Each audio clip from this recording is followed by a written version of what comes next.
So first of all, we will discuss those test papers जो आपने दिए थे modern physics से related, and then after जो semiconductors के कुछ points हैं वो आपको explain कर देते हैं.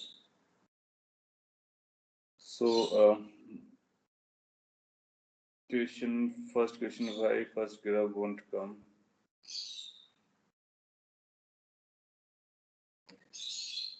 हाँ, क्वेश्चन नंबर 1 में फर्स्ट ग्राफ अपने को मार्क करना होगा. तो ये करेक्शन है इसमें. We will mark the first instead of 4.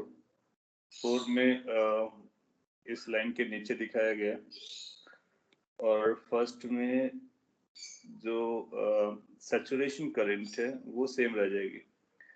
तो आइडिया क्या होगा कि आपने सेम इंटेंसिटी रखा हुआ है, तो saturation current will not change.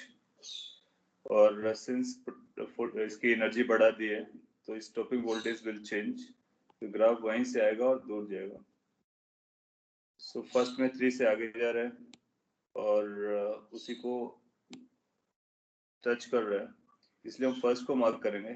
Fourth basically ये बोलना चाह रहा है कि ये भी थोड़ा सा कम हो जाएगा, बट ऐसा नहीं है. So correct answer is going to be 1. So that is the one correction in this paper. Correct कर लीजिए. अच्छा, एक काम करते हैं कि पेपर 2 को डिस्कस कर लेते हैं. अभी पेपर 1 का रिकॉर्डेड लेक्चर है, तो इनकेस अगर ये कंप्लीट नहीं हो पाया तो इसका रिकॉर्डेड वर्जन मैं आपको दे दूंगा. और सेकंड पेपर को भी डिस्कस कर लेते हैं पहले. तो I am opening the paper number 2. उस पर जो आपके डाउट्स हों वो आप डाउट्स पूछ सकते हो. Class 12 paper 2. इसमें सोल्यूशन है, आपको दिया नहीं गया, तो मैं क्वेश्चन दिखाता, आपको क्वेश्चन दिख रहा होगा. और ब्रीफ में मैं क्वेश्चन के बारे में बोलता भी. जिसको आपको डिटेल में जानना हो तो आपको बस बोलना है कि ये क्वेश्चन डिटेल में बताइए. So I will let you know. Question number, ये जो फर्स्ट है ये बोलता है चूज द करेक्ट स्टेटमेंट. अपने को करेक्ट स्टेटमेंट चूज करना था. I think that was simple कि ये नॉट सेंट्रल फोर्स होता है. एंड कुछ प्रॉपर्टीज आपको बताई गई थी, उसके बेसिस पर आप ये समझ पाएंगे. Multi correct question 2. ओके, हम लोग वहां पहुंचते हैं. तो क्वेश्चन नंबर 1 आपके लिए बहुत आसान रहा होगा. क्वेश्चन नंबर 2 में क्या यूज करना था वो आइडिया दे देता हूँ. Radii of nucleus of 2 atom का रेशियो दिया गया है, रेडियस का रेशियो दिया गया है. हाइड्रोजन एटम को एज्यूम करना है. Ratio of orbital radius of k cell will be the ratio of their orbital radius for k cell. बता देंगे आप, क्योंकि आपको पता है कि जो रेडियस का फॉर्मूला होता है वो r0 कुछ z upon n square type का होता है. या फिर जो भी फॉर्मूला है बताएगा उसके अकॉर्डिंग आप उसको वॉच कर लेंगे एंड देन उसका रेशियो निकाल पाएंगे. Question number 3, it is related to hydrogen spectrum. वो आपने पढ़ रखा है, बामर सीरीज और लाइमन सीरीज और व्हाटएवर, उसी पर बेस्ड रहा था. Question number 4 is negative beta decay. कई बार हम नेगेटिव बीटा डिके को बीटा डिके भी बोलते हैं. तो अगर बीटा डिके नेगेटिव बोले और बीटा डिके बोले उसका एक ही मतलब है. बीटा प्लस को अलग लिखते हैं. सो बीटा डिके मतलब बीटा नेगेटिव मतलब इलेक्ट्रॉन का इमिशन होना. राइट. और देन आफ्टर यू नो कि क्या कंजर्व रहता है. लीनियर मोमेंटम कंजर्व रहता है, एंगुलर कंजर्व रहता है, टोटल मास एनर्जी कंजर्व रहती है. इसके बाद मल्टी करेक्ट में पहुंचते हैं. मल्टी करेक्ट में जो फिफ्थ क्वेश्चन था ये हाइपोथेटिकल बाइंडिंग एनर्जी के बारे में बात कर रहा है. कर्व के बारे में कोई दिया गया है और आपसे पूछता है कौन सी रिएक्शन फिजन और फ्यूजन अकर कर सकता है. तो मे का मतलब पॉसिबिलिटी वॉच करनी है ना. हम लोगों ने बाइंडिंग एनर्जी पर न्यूक्लियन वाला जो बनाया था, एक्चुअली ऐसा कुछ होता है और कुछ यहाँ पर छोटे छोटे पीक्स आते हैं, फिर ऐसा होता है. उसका सिंपलेस्ट मॉडल इन्होंने बना के दिया है हाइपोथेटिकली. तो जैसा आपको देगा अपने को वही समझना है. ये इस तरह से दिया गया क्योंकि इससे हम न्यूमेरिकल वैल्यूज निकाल सकते हैं कि इसकी वैल्यू कितनी है, इसकी वैल्यू कितनी है, इसकी वैल्यू कितनी है, इसलिए सिंपल मॉडल देता है कई बार। और इसमें जो सबसे स्टेबल होंगे वो 100 और 150 वाले होंगे क्योंकि उसके लिए बाइंडिंग एनर्जी पर न्यूक्लियन सबसे ज्यादा। अब आपसे पूछता है कौन सा रिएक्शन हो सकता है, then you can think of कौन सी रिएक्शन हो सकती है। जैसे ये 250 वाला है, यानी 250 यहाँ कहीं लाई करेगा, ये अनस्टेबल होगा, तो फिर ये छोटे छोटे पार्टिकल्स में टूट जाएगा, राइट। तो यहाँ पे न्यूक्लियर फ्यूजन रिएक्शन हो जाएगी, तो 160 और 90 पे जा सकता है, 160 और 90 पे जा सकता है, क्योंकि 160 जो होगा वो इससे ऊपर ज्यादा एनर्जी लेके आएगा, और 60 वाला भी इसके लेवल से ज्यादा लेके आएगा। किसके लेवल से? जो इसका ओरिजिनल लेवल है। तो आपको ये याद रखना होता है कि उस ओरिजिनल लेवल से ज्यादा एनर्जी वाले केसेस पॉसिबल होते हैं। जैसे सेकेंड क्यों पॉसिबल नहीं होगा, इसको अगर वॉच करो तो सेकेंड में 220 अगर आप देखोगे तो 220 यहाँ कहीं होगा, यानी उसके करस्पॉन्डिंग 4 आएगी एनर्जी, ठीक है। इसके बाद में वो 180 पे जाएगा, जब 180 पे जाएगा तो ये 180 फीजिबल है, जाना चाहेगा। 40 पे जाएगा, जब 40 पे जाएगा तो उसके लिए एनर्जी ये आ जाएगी जो कि इसकी खुद की एनर्जी से कम हो जाएगा। तो ऐसा नहीं होता है कि अगर जो पेरेंट है उसके डॉटर एलिमेंट्स बनते हैं तो दोनों डॉटर, जितने भी डॉटर एलिमेंट्स बनेंगे सभी को स्टेबल होना चाहिए। That means all of them must have more binding energy per nucleon as compare to the father और दिस इनिशियल एलिमेंट। सो इसमें ये जो Z40 है वो कम स्टेबल होगा, तो इसलिए ये फीजिबल नहीं होगी, तो इसलिए हम इसको फीजिबल नहीं मानेंगे। थर्ड को क्यों फीजिबल मानेंगे कि 40 और 70 की जो बाइंडिंग एनर्जी पर न्यूक्लियन है उससे 1110 की ज्यादा होनी चाहिए, 1110 की ज्यादा है, इससे भी ज्यादा है, इससे भी ज्यादा है, जमता है। सिमिलरली 40 और 120 का जो बाइंडिंग एनर्जी पर न्यूक्लियन है उससे 160 का ज्यादा होना चाहिए। आप देखोगे 160 का कम है और 120 का ज्यादा है, तो 120 वाला कभी 160 पे नहीं जाएगा, गेटिंग दिस। इसलिए हम इन फर्स्ट और थर्ड को मार्क करेंगे। ऐसा क्वेश्चन एग्जाम में बिल्कुल पूछा जा सकता है आपसे, सो बी प्रिपेयर्ड। आपको क्या करना है, जो डॉटर न्यूक्लियाई बनते हैं वो स्टेबल होने चाहिए as compare to the parent nuclei. और अगर ऐसा हो रहा है तो जमता है, चाहे वो लेफ्ट से राइट जा रहा हो या फिर राइट से लेफ्ट आ रहा हो या फिर कहीं भी जा रहा हो। इसलिए 1 एंड 3 आपको मार्क करना था। क्वेश्चन नंबर 6 प्रोबेबली आप ये पूछ रहे होंगे। It says a mumesic atom is a hydrogen atom with electron replaced by muon. म्यून भी पार्टिकल्स होते हैं, सब पार्टिकल्स होते हैं, तो उनके बारे में डिटेल में आप आगे पढ़ोगे, अभी उनके बारे में हम लोग उतना पढ़ते नहीं हैं। बट आपको याद रखना है इस क्वेश्चन के जरिए कि म्यून्स भी कुछ होते हैं। और एक और पॉइंट रहेगा, इंफॉर्मेशन जो आपको मिल रही है, म्यून्स का जो मास होता है 2 1 10 टाइम्स ऑफ इलेक्ट्रॉन होता है, यानी वो इलेक्ट्रॉन से भी छोटे होते हैं। और जबकि इलेक्ट्रॉन का मास होता है 1836 टाइम छोटा होता है प्रोटॉन के कंपैरिजन में। तो ये नंबर्स आप अपने ब्रेन में रखिए कि इलेक्ट्रॉन का मास बहुत कम होता है जो कि प्रोटॉन से रफली 1830 या 36 टाइम्स छोटा होता है, और जो म्यून्स हैं वो फर्दर इलेक्ट्रॉन से भी लाइटर होते हैं, तो बहुत छोटे पार्टिकल्स और बहुत लाइट पार्टिकल्स होते हैं। और म्यून्स का जो चार्ज है वो E-E बताया जा रहा है। अगर ऐसा कर दिया जाएगा तो क्या फर्क गिरने वाला है ना, एक अच्छा क्वेश्चन है एडवांस के लिए। क्योंकि इसके आंसर्स आप तभी आप दे पाओगे जब आपको ये बोर मॉडल अच्छे से पता हो ना। बोर मॉडल के लिए आपको बताया गया है कि कैसे कैसे काम करता है, बस आपको वही अप्लाई करना है। अगर आपने इलेक्ट्रॉन के मास और उसके चार्ज की वैल्यूज नहीं यूज की तो डायरेक्टली आप यूज कर सकते हो। जैसे बोलता है कि बोर रेडियस कितना आएगा, ग्राउंड एनर्जी लेवल कितना आएगा, एंगुलर मोमेंटम कितना आएगा, तो ये 3 पॉइंट्स पे आपको चर्चा करनी थी। सो आप याद रखो कि किस तरह से हम प्रोसीड करते हैं। एक ये न्यूक्लियाई होता है, प्रोटॉन्स तो अपने वही रहेंगे, यानी Ze चार्ज रहा होगा, और यहाँ पर जो पार्टिकल जा रहा है अब वो म्यून होगा। म्यू को जल्दी हम जनरली हम इस तरह से म्यू लेटर से लिख देते हैं, ये म्यून है। और अगर इसको रिवॉल्व करना है तो इसका रेडियस आएगा, इसकी वेलोसिटी आएगी, वो सारी इक्वेशंस हम इमीडिएटली बना सकते हैं। लेट्स से इसका जो चार्ज है, इसका चार्ज इलेक्ट्रॉन के चार्ज के बराबर बोल रहा है, तो चार्ज में कोई फर्क नहीं पड़ेगा, केवल मास में फर्क पड़ेगा। तो बस आप उसके मास को रिप्लेस कर दीजिए। सो आर को कैसे निकालते थे हम लोग, mv² / r is equal to, इसमें जो m लिखेंगे वो म्यून का मास लिखेंगे, is equal to this electrostatic force Ze² divide by r²। एक इक्वेशन बन जाएगी। फिर दूसरी इक्वेशन एंगुलर मोमेंटम कंजर्वेशन, क्योंकि ये बोर मॉडल के बारे में बात कर रहा है, बोर मॉडल के बारे में बात कर रहा है। So angular momentum which is mvr should be equal to nh by 2 pi. सारी इक्वेशन एग्जैक्टली सेम है, तो आप आर की वैल्यू डायरेक्टली निकाल सकते हो, बट आप उसको ये देखना कि जब हमने उसकी आर की वैल्यू आर नॉट निकाली थी 0.53 एंगस्ट्रॉम, अब वो वही नहीं आएगी, उसमें मास जैसे रोल प्ले कर रहा था उसके हिसाब से उसको चेंज करने का। तो इससे जब आप आर निकालोगे तो उसके लिए आपको क्या करना चाहिए, इसको डिवाइड भी कर सकते हो, वी भी निकाल सकते हो।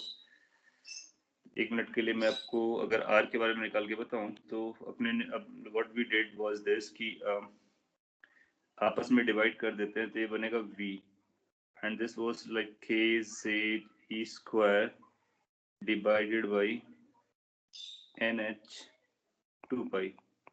ये r एक r कैंसिल हो गया होगा, एक r ऊपर गया होगा, तो mvr कैंसिल हो गया, यानी वेलोसिटी जो होगी वो मास से इंडिपेंडेंट रहती है, तो उस पर कोई फर्क नहीं पड़ने वाला है, बट रेडियस पे फर्क पड़ जाएगा। सो अगर आप रेडियस निकालोगे तो डिवाइड बाय वेलोसिटी करना पड़ेगा, तो जो पहले r नॉट आ रही थी डिवाइड बाय m कर देगा, that's what it is. r not क्या होता था उसका, वो आप जानते हो, r नॉट की वैल्यू होती थी 0.53 एंगस्ट्रॉम रफली, m से डिवाइड कर देंगे, तो आप ऐसा ही बोल सकते हो कि r जो आप पहले जानते थे, r आप जो जानते हो,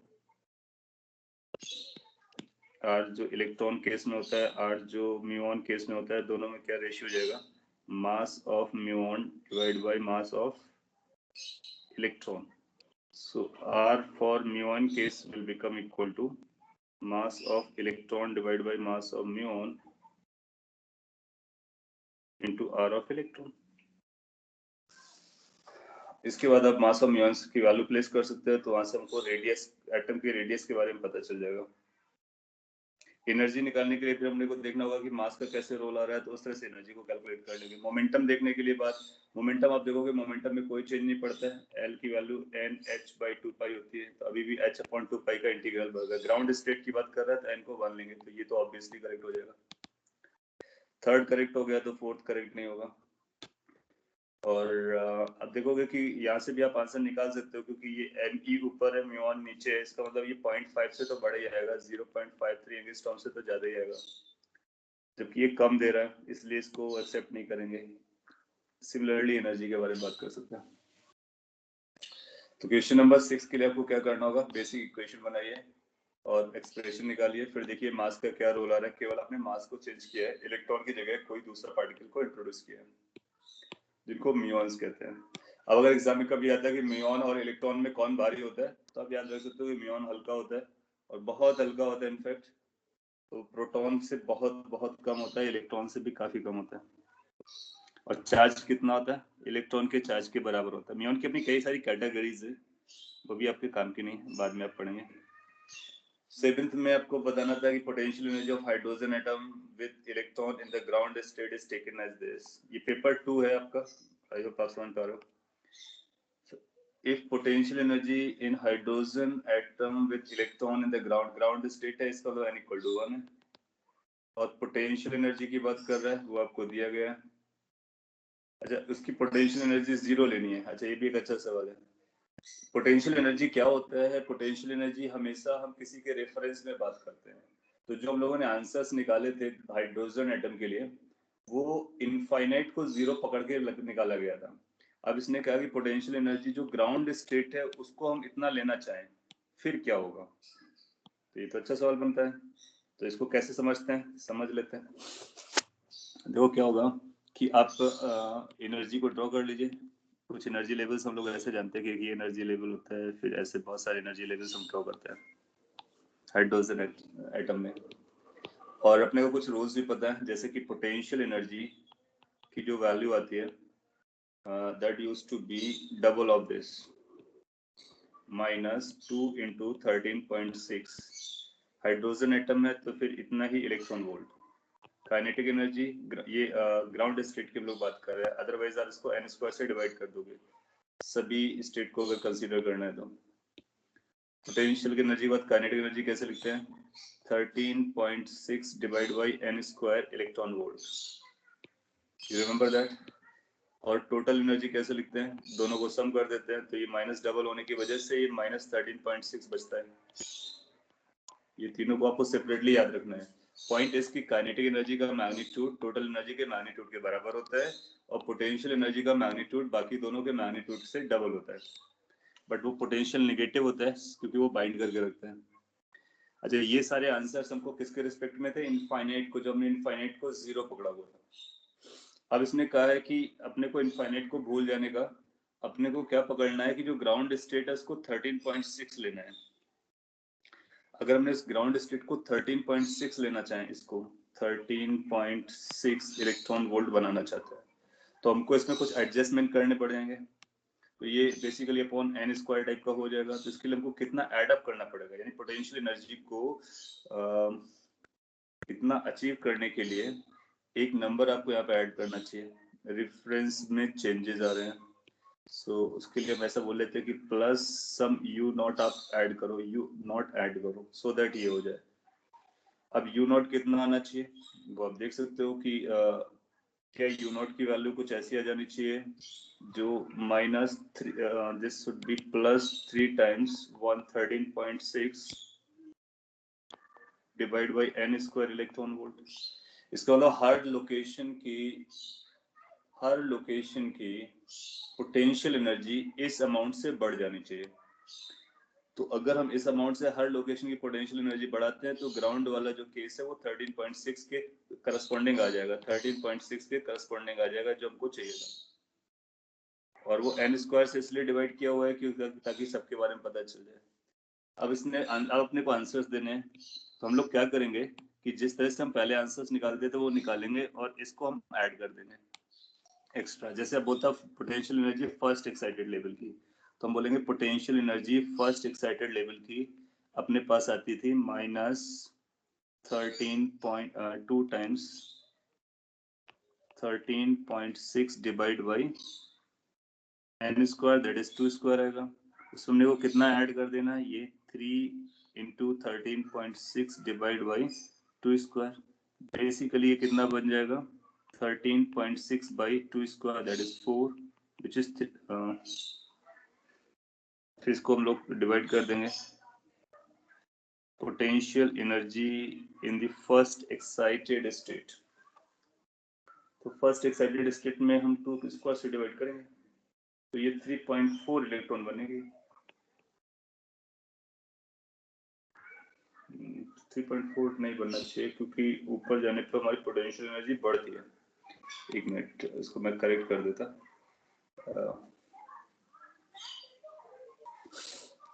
ओके, ब्रीफ में पहले एक्सप्लेन कर देते हैं। आइडिया क्या होता है कि उसके बाद इसको सॉल्व भी करेंगे, रीटेक कर लेते हैं। उसने आपसे ऐसा बोल सकता है कि जो अपना ग्राउंड स्टेट है इसकी पोटेंशियल एनर्जी को 0 पकड़ लीजिए, इसकी पोटेंशियल एनर्जी को कोई नया नंबर पकड़ लीजिए।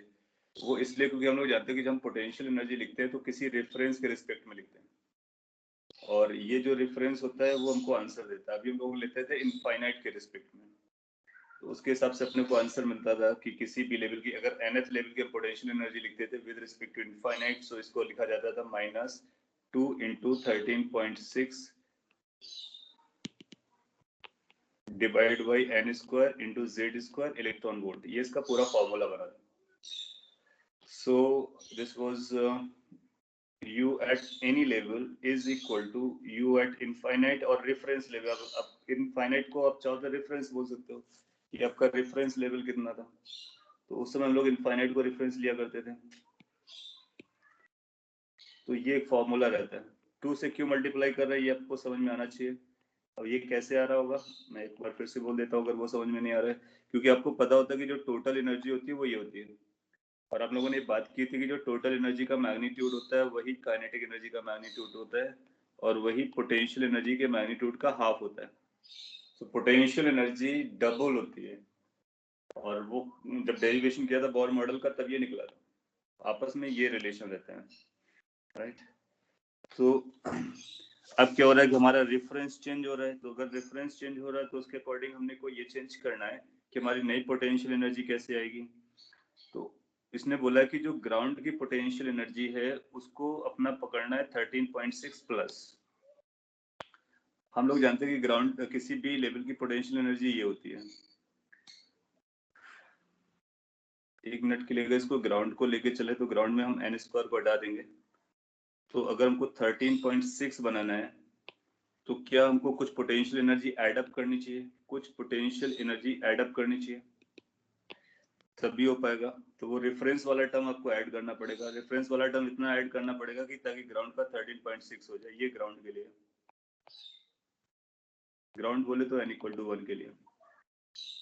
अच्छा, जब हम हायर लेवल पे जाएंगे तो फिर हमको ये पता करना होगा कि यहाँ पर कितना चेंज आया पोटेंशियल एनर्जी का, उतना हम ऐड अप कर देंगे तो हायर लेवल पहुंच जाएंगे।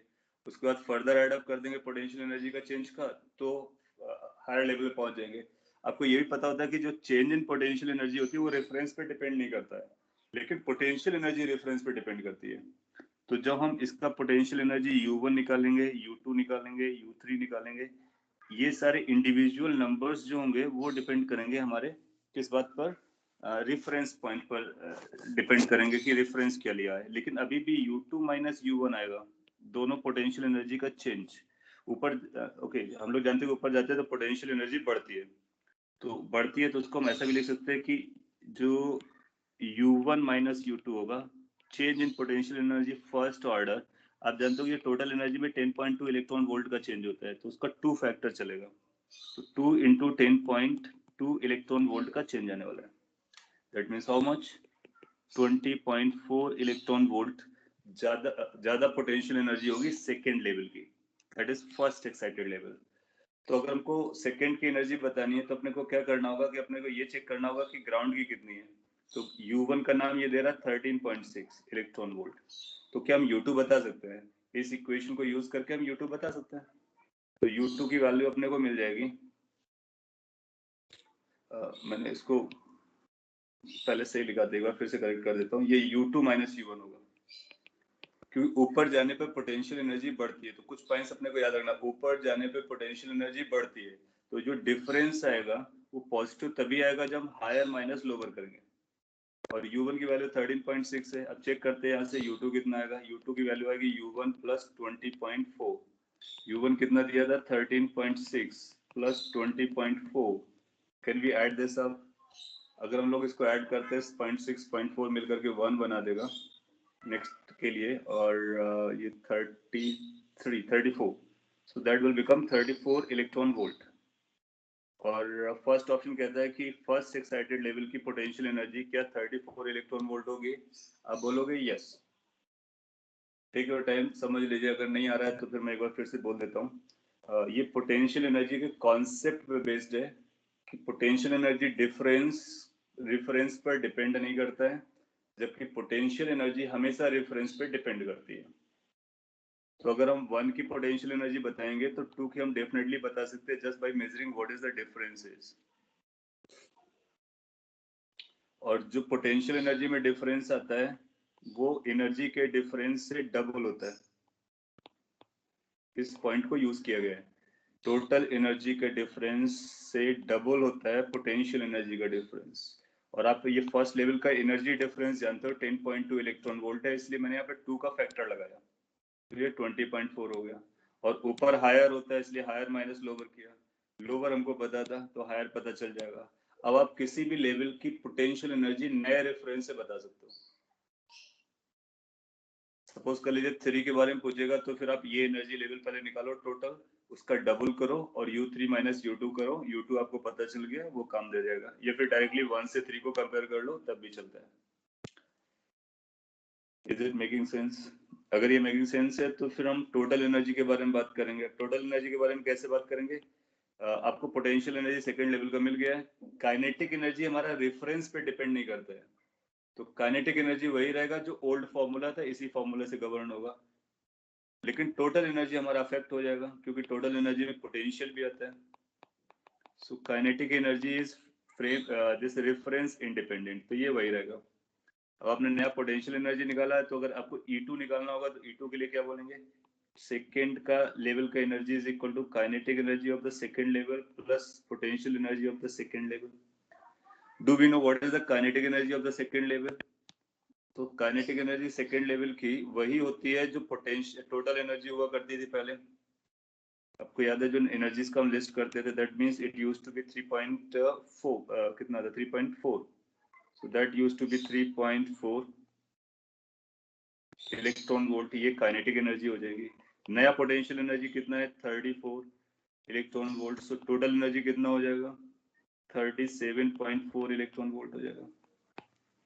क्या सेकंड पार्ट वही बोल रहा है? यस, वही बोल रहा है, इसलिए सेकंड को भी मार्क कर देंगे। थर्ड बोला kinetic energy of the first state is going to be 14.49। First excited state पर अगर आप जाओगे, स्टेट बोला होगा, तो फर्स्ट एक्साइटेड स्टेट पर काइनेटिक एनर्जी कितना रहेगा? 3.4। Kinetic energy does not depend on the frame, और उस फ्रेम का मतलब जो आपने रेफरेंस फ्रेम लिया हुआ है, रेफरेंस पोटेंशियल लिया हुआ है, तो इसलिए थर्ड को मार्क नहीं करेंगे। Total energy in the ground state, आपसे ऊपर ज्यादा कैलकुलेशन नहीं कराएगा, केवल ग्राउंड में ही करवा रहा है। तो ग्राउंड में टोटल एनर्जी कितना होगा? ग्राउंड का ये पोटेंशियल कितना होता है? 13.6 होता है। तो आप बोलोगे kinetic of the ground potential of the ground is equal to total of the ground. Kinetic होता है 13.6। काइनेटिक को कैसे याद रखेंगे? जो आपका टोटल एनर्जी वाला पहले से जो एनर्जी वाला था वही काइनेटिक रहेगा, क्योंकि काइनेटिक और एनर्जी की मैग्नीट्यूड्स बराबर रहते हैं, इसलिए हम डायरेक्टली वहीं से बारो कर रहे हैं। पोटेंशियल में चेंज आया है, उसको प्लस 13.6 किया गया है, तो दोनों को एडअप कर दोगे 27.2 इलेक्ट्रॉन वोल्ट हो जाएगा, जो इससे मैच कर रहा है, इसलिए हम फोर्थ को भी मार्क कर देंगे। तो इस तरह से फर्स्ट, सेकेंड और फोर्थ करेक्ट हो जा रहे हैं, थर्ड इनकरेक्ट हो गया। समझ में आ जाना चाहिए। अगर नहीं आया तो इसके बाद आप इसको रिकॉर्डिंग में बाद में वॉच करेंगे, जमेगा। और अगर कोई स्पेसिफिक डाउट हो तो जरूर पूछ सकते हो। क्वेश्चन नंबर 8 ये बोलता है positive beta decay. Positive beta decay आपने पढ़ रखा है, उसको याद रखना है। जैसे इस पे एक पॉइंट लिखा था कि समटाइम्स न्यूट्रिनो में also come along with it. तो ये समटाइम वाली बात नहीं, ये पॉसिबिलिटीज की वजह से ये रॉन्ग हो गया। डेफिनेटली न्यूट्रिनो आता है, तो जब कभी बीटा प्लस आता है तो न्यूट्रिनो भी आता है। होता क्या है कि एक प्रोटॉन होता है, न्यूट्रॉन में कन्वर्ट होता है, और एक पॉजिट्रॉन निकलता है, और साथ में न्यूट्रिनो निकलता है, प्लस एनर्जी निकलती है। तो ये जो न्यूट्रिनो है ये कोई पॉसिबिलिटी नहीं है, दैट इज कंफर्मेशन। कंफर्मेशन है, इसलिए हम सेकंड पार्ट को नहीं लगाएंगे, उसमें मे बोल रहा है। अगर लिखा होता है विल कम आउट, यू से yes. Atomic number of the atom decreases by 1, तो वो अब तो इसमें देख सकते हो कि एटॉमिक नंबर में क्या फर्क पड़ता है। प्रोटॉन एक गायब हो गया तो इसलिए एक से कम हो जाता है। Binding energy of the remaining nuclear increases. Binding energy of the remaining nuclear increases, इसका मतलब ये हुआ कि ये कोई भी रिएक्शन कब चलती है, चाहे अल्फा डिके हो या बीटा डिके हो या गामा डिके हो, ये सब रेडियो एक्टिव डिके हैं। ये इसीलिए जाते हैं कि हमारा जो प्रोडक्ट बने, प्रोडक्ट, उसकी बाइंडिंग एनर्जी पर न्यूक्लियन बढ़ जानी चाहिए, binding energy per nucleon grow कर जाना चाहिए। और अगर ये नहीं हो रहा है, इसका मतलब वो स्टेबिलिटी पे नहीं आ रहा है, इसका मतलब वो रिएक्शन होगा ही नहीं। So reaction occurs just for the sake of increasing the binding energy. So इसलिए वो बाइंडिंग एनर्जी बढ़ती है। और कई बार हम लोग ऐसे भी निकाल लेते हैं, जो हीट निकलती है, एनर्जी। सो आप ऐसा बोलोगे कि ये न्यूमेरिकल क्वेश्चन भी आते हैं कि एनर्जी की वैल्यू, तो हम बोलेंगे बाइंडिंग एनर्जी, क्योंकि हमको पता है इनकी बाइंडिंग एनर्जी, जो बाइंडिंग एनर्जी का डिफरेंस आया होगा उसके बराबर होगा, तो हम बाइंडिंग एनर्जी बोलेंगे रिएक्टेंट्स। और डिफरेंस इन बाइंडिंग एनर्जी आप ऐसा बोल सकते हो, डिफरेंस इन बाइंडिंग एनर्जी को हम लोग कैलकुलेट कर लेते हैं। इस तरह के क्वेश्चन हमको पिक करना था, अब प्रोबेबली हो नहीं पाया, तो मैं भी उसके लिए गाइड कर देता हूँ। वो आपको क्या करेगा, सभी न्यूक्लियाई की बाइंडिंग एनर्जी देगा, और in fact binding energy per nucleon देगा। तो अगर पर न्यूक्लियन हमको बाइंडिंग एनर्जी पर न्यूक्लियन देता है, तो न्यूक्लियन हम काउंट कर सकते हैं किसी एटम के या न्यूक्लियर के पास कितने न्यूक्लियॉन्स हैं, तो उससे हम बाइंडिंग एनर्जी निकालेंगे, रिएक्टेंट्स की बाइंडिंग एनर्जी निकालेंगे, प्रोडक्ट की, इनका जो डिफरेंस आएगा वो एनर्जी के बराबर हो जाएगा। तो फोर्थ क्यों आया, binding energy remaining nuclear increases इसलिए क्योंकि फेवरेबल है, तभी वो उधर जा रहा है, इसका मतलब इंक्रीज कर रहा होगा। Is neutrino faster than light? Neutrino के बारे में, स्पीड के बारे में बोला जाता है कि वो काफी तेज चलते हैं, लेकिन वो लाइट से फास्टर है ऐसा अभी तक कोई स्टेब्लिश नहीं हुआ है, but they are moving very fast. और अभी न्यूट्रिनो इज इन डेवलप, वो रिसर्च स्टेज पर मोस्टली है. People are trying to find out what exactly the velocity they carry, how their interaction with other things are. So वो over the time आपको पता चलेगा. इस तरह के क्वेश्चन आपसे एग्जाम में पूछेगा भी नहीं, क्योंकि they are still being investigated. Question number 9. It says a radioactive nuclide decay with a constant alpha, or sorry gamma. तो decay constant आपको gamma दे रहा है, और ये आप जानते हो. नहीं, इसने क्या बोला, a की वैल्यू आपको डिफाइन की है. a is a log dn by dt. Mod लगा दिया गया ताकि वो माइनस आपको परेशान ना करे. और ये डिके का रेट बता रहा है आपको, number of radioactive decay acting that is taking place per second, that means the rate of decay. Suppose the experiment start at equal to 0.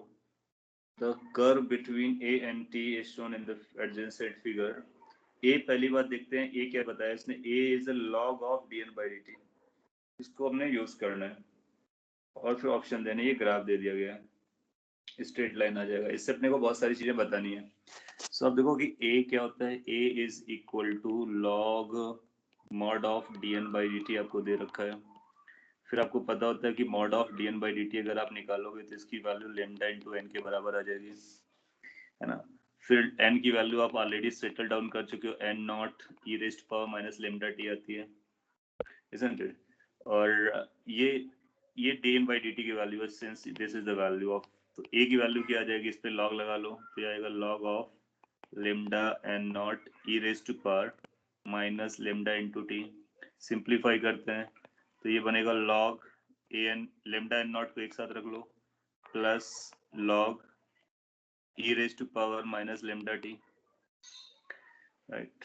और ये जो लॉग है ये भी बेस ई जैसा हम लोग पकड़ के चलेंगे, एल एन वाले लॉग है. सो इसकी वैल्यू आ जाएगी, ये अपना सेटल हो जाएगा. क्या ये बनेगा minus lambda into t plus C की जगह आ जाएगा L N lambda N naught. ये इक्वेशन बनके रेडी हो गई है. अगर ये इक्वेशन बनाना आपको आ गया mathematically, then job is done to some extent. Why, because इसके बाद ये आपको कुछ ऐसा नजर आएगा, y equal to M X plus C. तो इसको y equal to M X plus C से कंपेयर करा दो, क्योंकि ये x है और ये y है. तो स्लोप कितना आना चाहिए, माइनस लेमडा. लेमडा पॉजिटिव होता है यानी नेगेटिव स्लोप का स्ट्रेट लाइन आएगा. इंटरसेप्ट कितना होना चाहिए, phi axis L N lambda N naught होना चाहिए. अब इनके कुछ वैल्यूज पता है, उन वैल्यूज को हम लोग रख सकते हैं और वहां से अपना आंसर निकाल सकते हैं. चाहे स्लोप मेजर कर लो या फिर टी ए नॉट वाली वैल्यू कर लो, एक ये वैल्यू कर लो, दो से काम चल जाएगा. अब आपसे पूछता है कि डिके कांस्टेंट बताना है. So what we can do, can you think of? Yes you can think of. Let's, इसके लिए हम कंडीशन लगाते हैं कि जब टी की वैल्यू 0 होती है तो ए की वैल्यू ए नॉट होती है. तो अगर इसको हम लोग अप्लाई करेंगे तो अपने को पता चलेगा A naught is equal to L N lambda N naught. N naught के बारे में कुछ बोला इसने स्टार्टिंग में, चेक करते हैं. The number of decay taking और इक्वल टू 0 पे स्टार्ट होता है, बस इतना ही बोला है. सो यहाँ से लेमडा की वैल्यू निकाली जा सकती है. लेमडा एन नॉट की जो वैल्यू आएगी e raise to power A naught हो जाएगा. तो lambda is going to be e raise to power A naught divide by N naught. तो ये तरीका हो गया. और इसने टी नॉट के टर्म में निकाला है, तो जाहिर सी बात है टी नॉट वाला टर्म यूज कर रहा होगा. तो एक दूसरा केस पकड़ लेते हैं जिसमें टी नॉट रख देते हैं. तो ये आ जाएगा A naught by two is equal to minus lambda t naught, और ये प्लस इसकी जो वैल्यू है वो अपने को पता चल गई. भी कुछ लिखा था, ये जो पूरी वैल्यू है वो ए नॉट के बराबर है. सेटल हो गया मामला, तो ये ए नॉट हो गया. अब यहाँ से लेमडा टी नॉट की वैल्यू आप निकाल सकते हो, A naught minus A naught by two, that is basically A naught by two. So what the lambda is coming, lambda is decay constant which must be A naught upon 2 times t naught. क्या पहला part यही बोल रहा है? Yes. अगर यही बोल रहा है तो मार्क कर देने का, नहीं बोल रहा है तो नहीं करने का. अंडरस्टूड. इसके बाद एक बार आपको लेमडा पता चल गया तो डिके कांस्टेंट पता, हाफ लाइफ पता चल जाएगी. What is the half life, आप जानते हो. हाफ लाइफ के लिए हम लोग क्या यूज करते हैं, T half is equal to L N two divide by lambda, और लेमडा की वैल्यू आपको पता है, तो ये ए नॉट और ऊपर 2 टी नॉट के बराबर आएगा. जबकि केवल टी नॉट बोल रहा है, अच्छा नहीं बोल रहा है. तो उसको नहीं मार्क करेंगे। फिर ये पूछता है number of radioactive nuclei at the start of the experiment was this. N naught की वैल्यू पूछना चाह रहा है, तो आपने भी लिम्टा की वैल्यू निकाल ली है, यहाँ पे रख दीजिए, एन नॉट निकल के आ जाएगा। और अब देखोगे क्या उससे मैच कर रहा है, मैच करेगा तो जम जाएगा, नहीं करेगा तो नहीं जमेगा। जमना नहीं चाहिए क्योंकि 2 का फैक्टर है, इस पे 2 का फैक्टर नहीं दिया गया है। फिर आपसे पूछता है number of radioactive nuclei after half life is. तो एक बार आपने ये निकाल लिया जो कि 2 के फैक्टर के साथ आएगा, तो उसका आधा कर देंगे तो आधा हो जाएगा, समझे। तो एन नॉट कैसे निकलेगा मैं एक बार निकाल के दिखा देता हूँ। एक ये नंबर पकड़ना है और एक ये दोनों को बराबर कर देना है। सो अपने पास क्या बन रहा है, A naught divide by 2 t naught is equal to e raise to power a naught divide by n naught. तो what is the n naught value, n naught value is e raise to power a naught divided by, और ये 2 factor ऊपर जाएगा and t not भी ऊपर जाएगा, down side a not आएगा, ये आना चाहिए 2 times e raise to power this divide by this. बस इसमें 2 का फैक्टर मिसिंग है, दैट्स ऑल। हाफ लाइफ के बाद इसका आधा हो जाएगा, इसका आधा मतलब 2 गायब हो जाएगा, तो ये आ जाएगा, तो ये जस्टिफाइड हो गया। काफी डिटेल में मैंने बताया, अगर आपको समझ में आ गया अच्छी बात है, नहीं आया तो अपने को पूछने का कि क्या चल रहा है। तो इस तरह से आपको रिलेशन बना सकता है। अब अगर ध्यान से देखो तो उसका आइडिया क्या चल रहा है कि dn by dt exponential function होता है, और एक्सपोनेंशियल को डील करना आपके लिए थोड़ा सा चैलेंजिंग होता है। तो इसलिए वो क्या कर रहा है, पहले उसको स्ट्रेट लाइन में कन्वर्ट कर रहा है, और स्ट्रेट लाइन में कन्वर्ट करने के लिए उसको लॉग लगाना पड़ा, लॉग लगाया, स्ट्रेट लाइन बन गया। अब y equal to mx plus c, इस तरह से मैथमेटिक्स का यूज कराएगा। फिर 2 पॉइंट्स हैं, एक तो ये पॉइंट है जो ओवरलैप कर रहा है, जिसके बारे में आपको पता है, इसके कोऑर्डिनेट्स, इसके कोऑर्डिनेट्स, यही 2 पॉइंट है जिनके बारे में कोई इन्फॉर्मेशन है।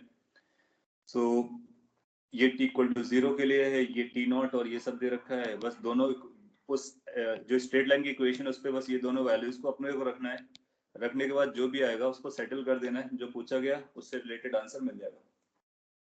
तो जब कभी ऐसा सिचुएशन होगा तो हम बेसिक वे पे स्टार्ट करते हैं, सिंपल इक्वेशन बनाते हैं और जो कंडीशन है वो अप्लाई करते हैं, सॉल्व करते हैं, फिर देखते हैं क्या पूछा जा रहा है। आप पाओगे वही पूछा जाएगा जो आप निकाल रहे हो।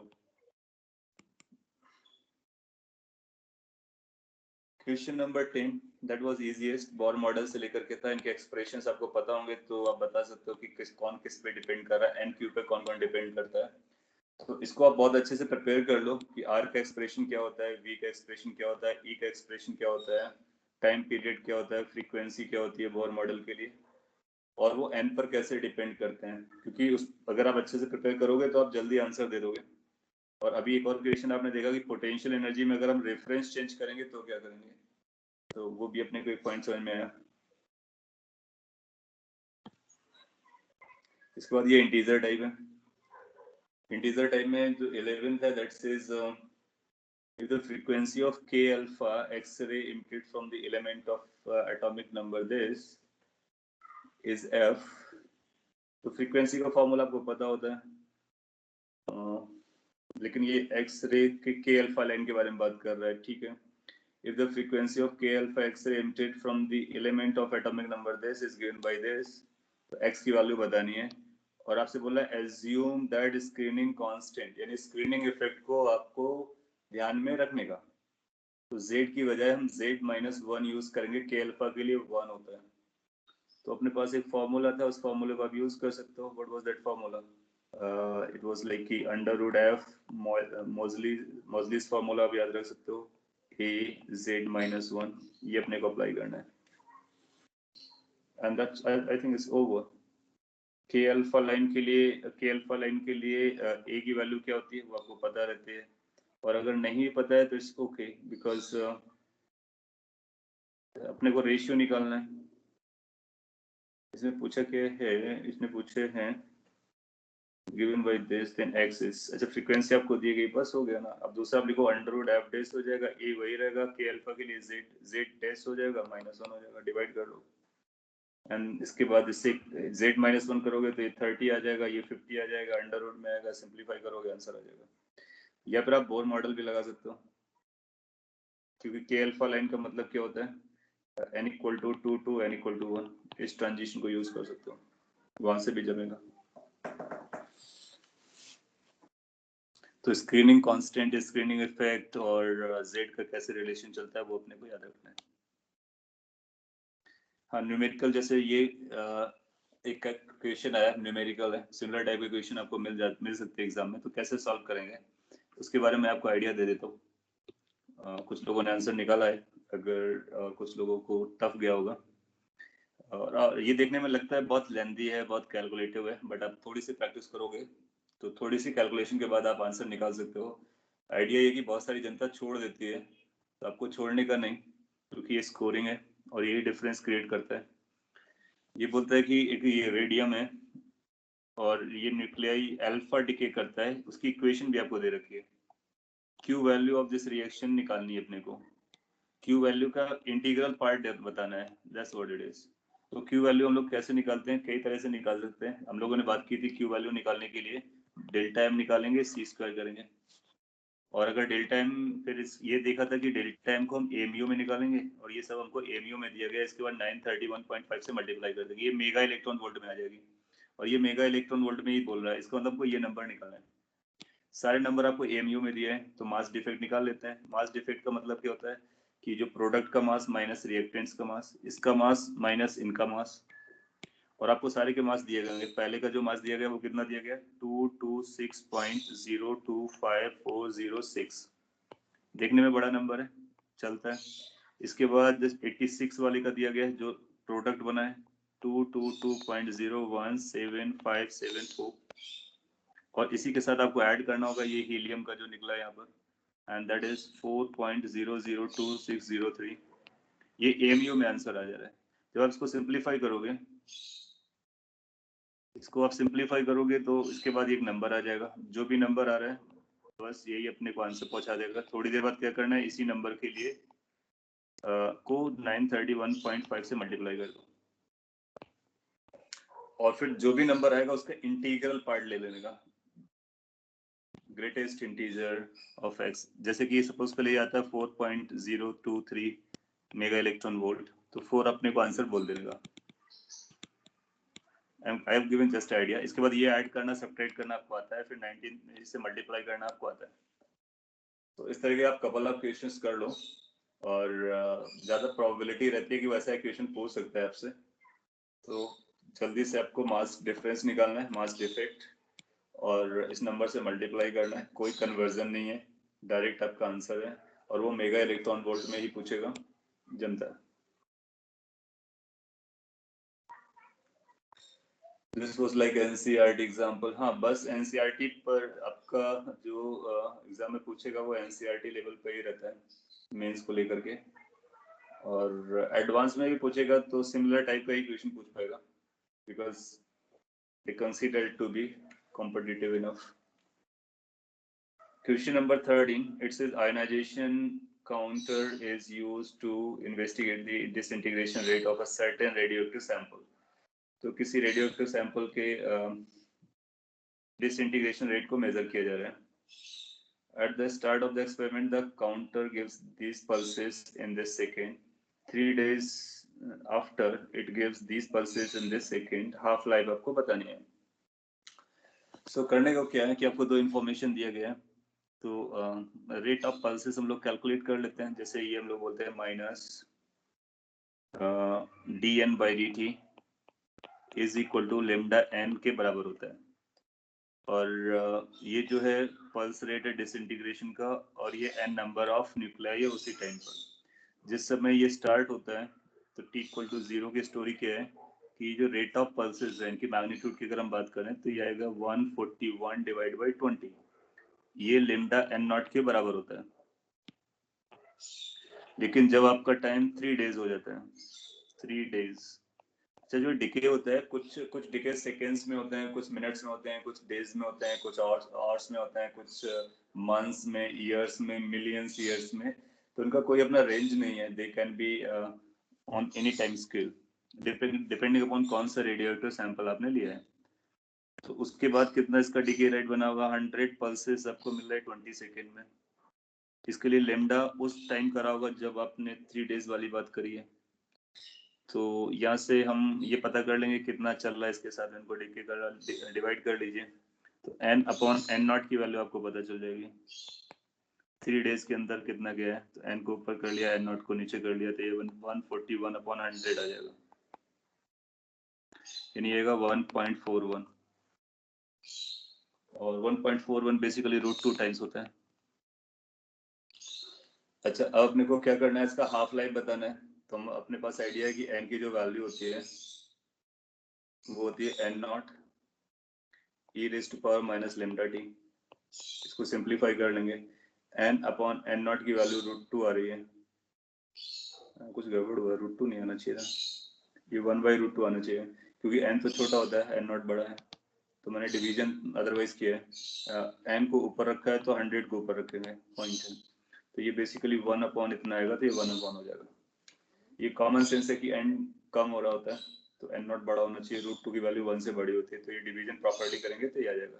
तो पॉइंट इस कितने को मिलेगा, 1/√2 is equal to e raise power minus lambda T. T अपने को पता है, तो यहाँ से लेमडा टी की वैल्यू आ जाएगी ln√2, basically half of ln2।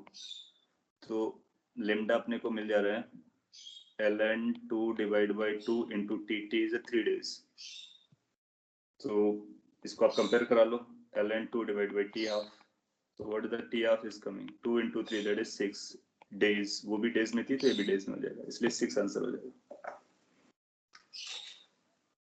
I hope आपको जमा होगा व्हाट आई डिड, और अगर नहीं जमा है तो आपको बोलने का। सो ऐसे डिसइंटीग्रेशन रेट देगा, अलग अलग टाइम पे देगा, फिर वहां से हम अपनी इस इक्वेशंस को, बेसिक इक्वेशन को यूज करेंगे, और फिर इन न्यूक्लियाइज में रेशियो निकाल लेंगे, फिर ये रिजल्ट को यूज कर लेंगे। लेमडा निकल आएगा, लेमडा निकल आएगा तो टी हाफ भी निकल आएगा। अगर आपसे मीन लाइफ पूछता है तो लेमडा के बराबर कर सकते हैं, और हाफ लाइफ पूछा है तो ये कर सकते हैं।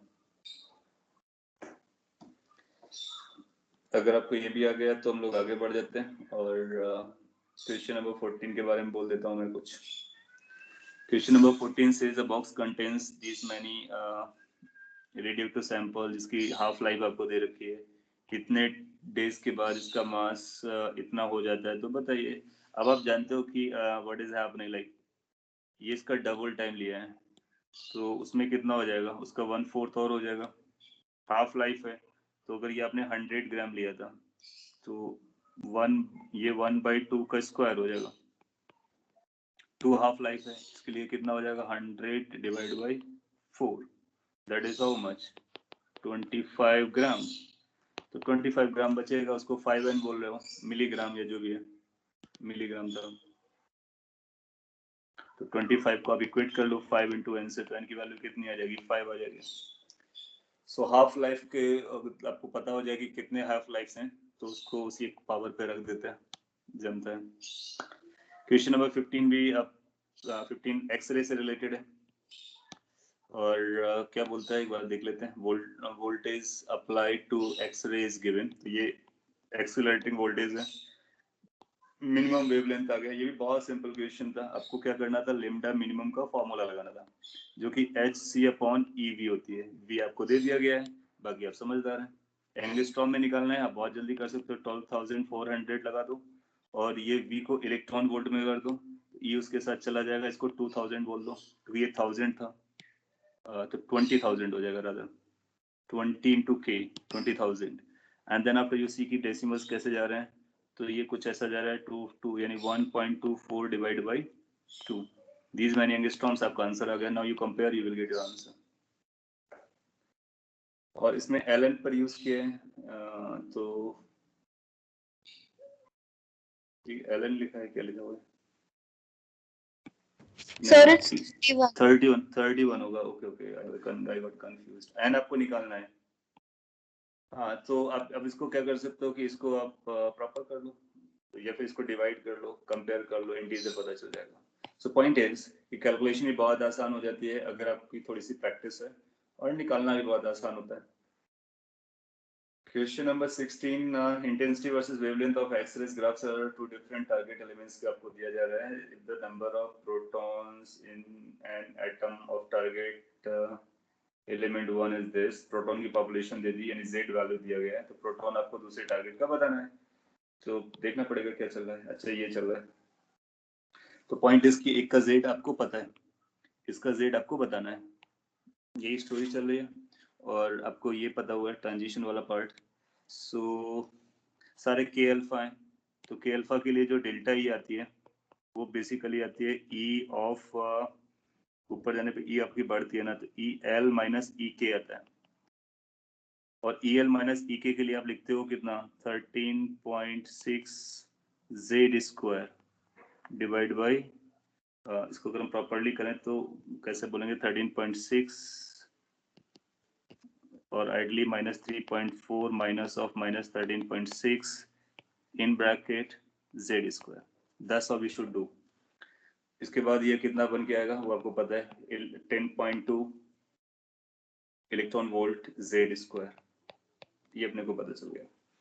अब आप इसके लिए लेमडा पता है, इसके लिए लेमडा पता है, तो फर्स्ट के लिए लेमडा आएगा, lambda of first is going to be how we write it as H C divide by delta E, और दूसरे के लिए लेमडा डैश निकालेंगे H C divide by lambda E dash, compare करा लो, lambda upon lambda dash is equal to delta E dash upon delta ई।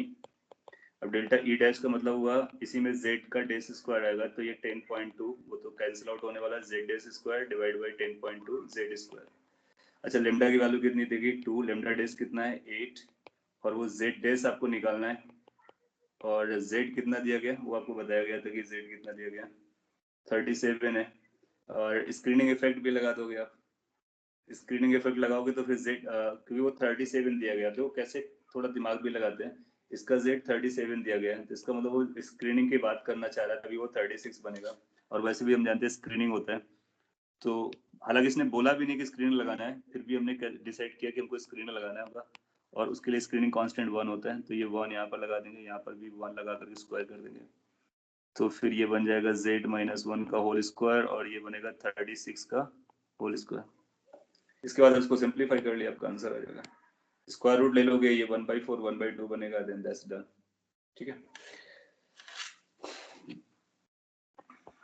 लिख देता हूँ एक बार के लिए, z dash minus 1 upon 36 check भी हो जाएगा अपना answer, and this is going to be 1/2, so z dash is equal to 18 plus 1 that is 19 आपको आंसर मिल गया।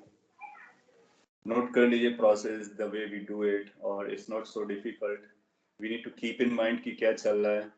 ये के अल्फा लाइन है, इसका मतलब है एल सेल से एम के सेल पर आया होगा, इसलिए हमने ई एल माइनस ई के लिखा, फिर वो एनर्जी लेवल्स हम लोग जानते हैं, फिर z माइनस 1 स्क्रीनिंग को लेके आए, यहाँ पर भी z माइनस 1 कर देंगे स्क्रीनिंग इफेक्ट को ध्यान में रखते हुए। तो आइडली हम लोग स्क्रीनिंग इफेक्ट लगाते हैं और उसको लगाना चाहिए, और इसके बाद फिर इसको रेशियो निकाल करके आंसर निकाल सकते हो। क्वेश्चन नंबर 17, इसके बारे में भी आइडिया दे देते हैं।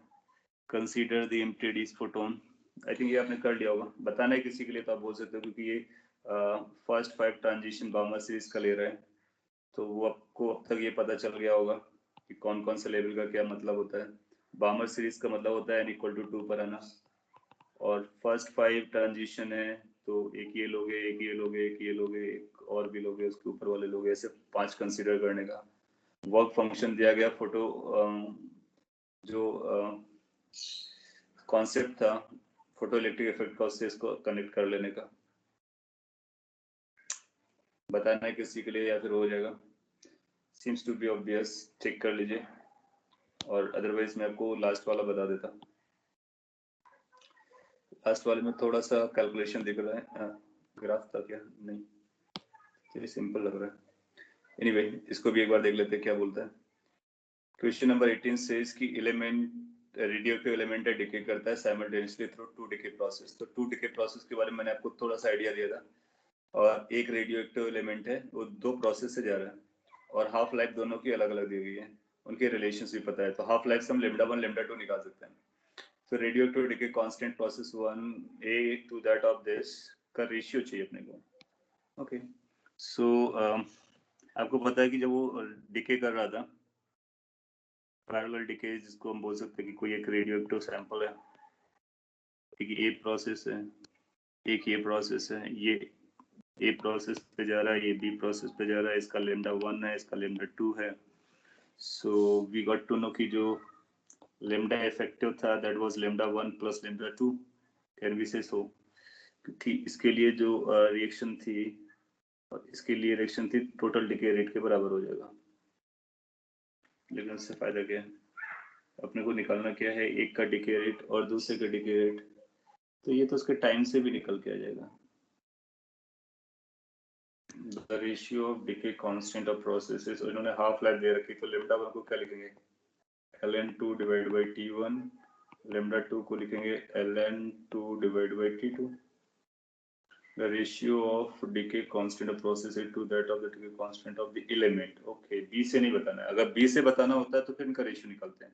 एलिमेंट का डिके कांस्टेंट लेमडा पकड़ लेते हैं, तो रिलेशन क्या होता है, lambda is equal to lambda one plus lambda two. So parallel case में आप इसको लगा दोगे।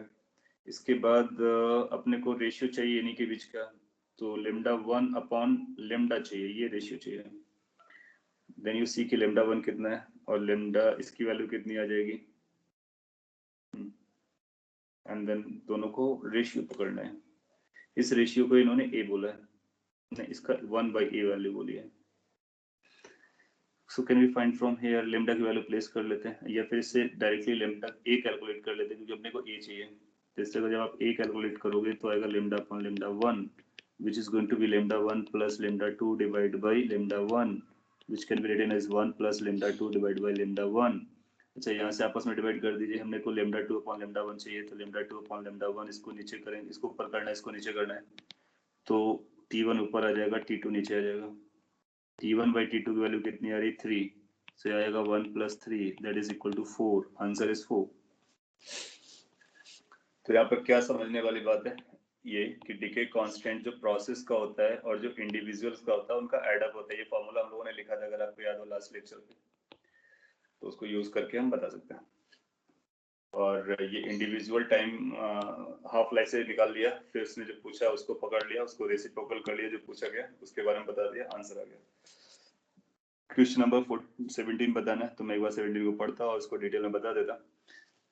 So question number 17 says the proton corresponding to the first 5 transition of Balmer series of hydrogen atom are incident on a metal. The work function is given to us. What will be the number of photoelectrons emitted if corresponding to each wavelength the number of photons available are 2?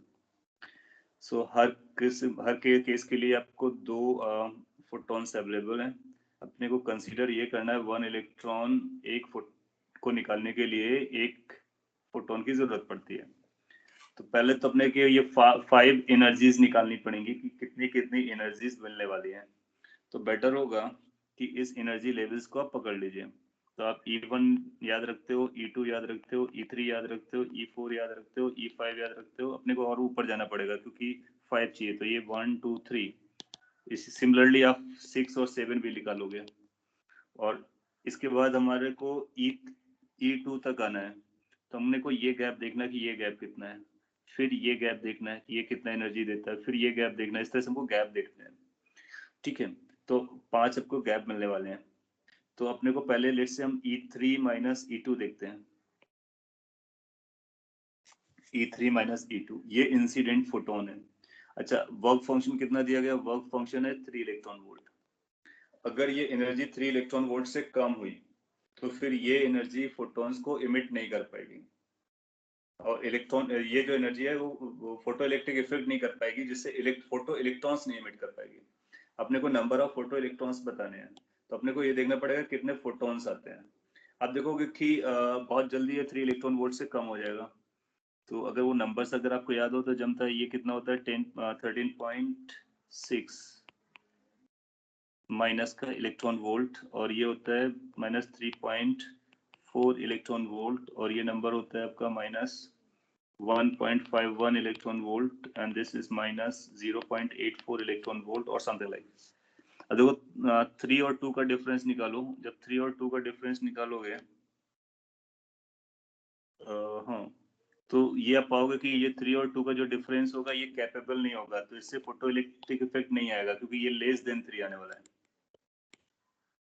Less than 3 आने वाला है, तो ये नहीं कर पाएगा। फिर आप E4 माइनस E2 वाले के पास जाओगे बामर सीरीज में, इसका कितना आएगा 4 में से अगर ये आप कम करोगे तो ये भी फोटो इलेक्ट्रिक इफेक्ट नहीं कर पाएगा, ये भी 3 से है। आप पार जान रहे हो जो बहुत दूर से आएगा, इनफाइनाइट से आएगा, वो 3.4 कर सकता है। इसके आगे वाला चेक करोगे, आगे वाला चेक करोगे, आगे वाला चेक करोगे, 5 आपको चेक करना है। तो पहला वाला जो था ये कैपेबल नहीं है, सफिशिएंट एनर्जी नहीं है, इसके पास सफिशिएंट एनर्जी नहीं है, इसके पास सफिशिएंट एनर्जी नहीं है। तो आप पाओगे उसके आगे वाला जो होगा वो शायद रोल प्ले कर जाएगा। तो अगर 3 से जैसे ही ज्यादा होती है वो फोटो इलेक्ट्रॉन्स इमिट कर पाएंगे, और हर के पास 2 अवेलेबल है। तो इस केस में आप पाओगे कि 3 तक ये भी कैपेबल नहीं रहेगा, ये भी जो नेक्स्ट वाला होगा वो 5 वो वही 3 से कम आएगा, एक बार चेक करने का। इसके बाद जो आएंगे बाकी 2 बचे होंगे वेव्स, वो आ रहे होंगे, क्योंकि आंसर 4 है तो इससे ये बात क्लियर की जा सकती है। तो अगर 2 केस के लिए आ रहा है तो 2 और 2 मिलकर के 4 फोटॉन्स हो गए, और 4 फोटॉन्स ने कितने फोटोन इलेक्ट्रॉन, 4 इलेक्ट्रॉन्स को इमिट कर दिया। So this is how you can calculate, कम से कम कैलकुलेशन में। उसके लिए एनर्जी बैंड आपको याद रखना है, उसको याद रखना बहुत आसान भी है। डिवाइड बाई n स्क्वायर करते रहो, हर एक केस का आता रहेगा। और फिर गैप को चेक करने का, वर्क फंक्शन को चेक करने का, जो जो एनर्जी वर्क फंक्शन से ज्यादा बनेगी वही फोटो इलेक्ट्रॉन्स इमिट कर पाएगी। Understood? So this is how your first, ये सेकंड पेपर कंप्लीट हो जा रहा है। और फर्स्ट पेपर का एज आई टोल्ड यू कि रिकॉर्डेड डिस्कशन है हमारे पास, तो वो उसका मैं लिंक में शेयर कर देता हूँ, आप उसको देख लीजिए। सारे क्वेश्चन का डिटेल में डिस्कशन हुआ है। उसके बाद कोई डाउट रहता है तो आप पूछ सकते हो देन आफ्टर। इसके बाद आपको अभी इलेक्ट्रॉनिक्स में 2 वीडियोस और आने, तो टोटल 3 वीडियो लेक्चर अभी आपको मिलेंगे, जिसमें इलेक्ट्रॉनिक्स और कम्युनिकेशन का कवर हो जाएगा। अभी आपको जो 2 लेक्चर्स मिले हैं उसमें एक में बेसिक बताया गया व्हाट द सेमीकंडक्टर्स आर, और जो सेकंड मिला है that talks about various devices based on the PN junction and all are important. तो जितना भी एग्जाम को लेकर के इम्पोर्टेंट एस्पेक्ट है हम लोग उसी पर डिस्कस कर रहे हैं, और उसी से रिलेटेड ही आपको 3 और 4 लेक्चर्स मिलने वाले हैं, and that will be binded, complete हो जाएगा।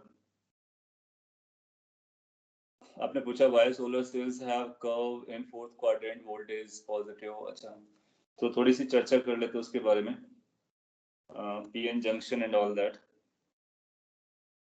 नेक्स्ट टेस्ट हम लोग रखेंगे जब ये कंप्लीट हो जाएगा, तो इस मंडे से लीस्ट लाइकली।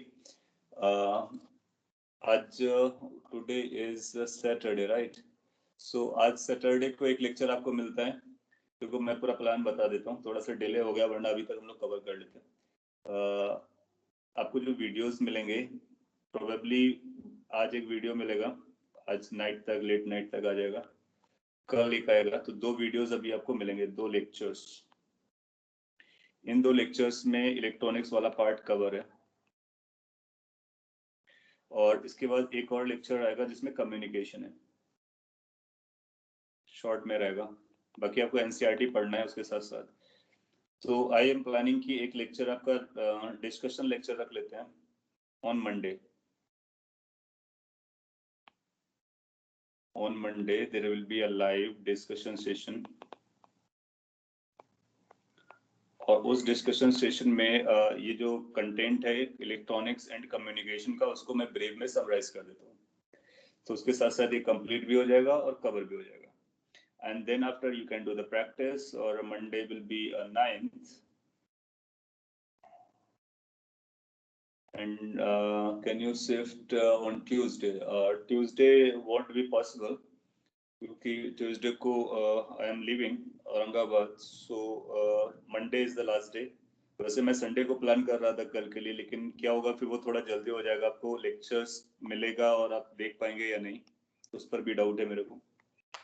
सो मंडे को जो भी टाइम सूट करेगा उसके अकॉर्डिंग उसको कर सकते हैं, और ये 3 लेक्चर्स आपको पहले फिनिश करना है, तभी वो आपको समरी जो मैं आपको देने वाला हूँ तभी आपको समझेगा, एंड ऑन ट्यूसडे तक ये कंप्लीट हो जाएगा।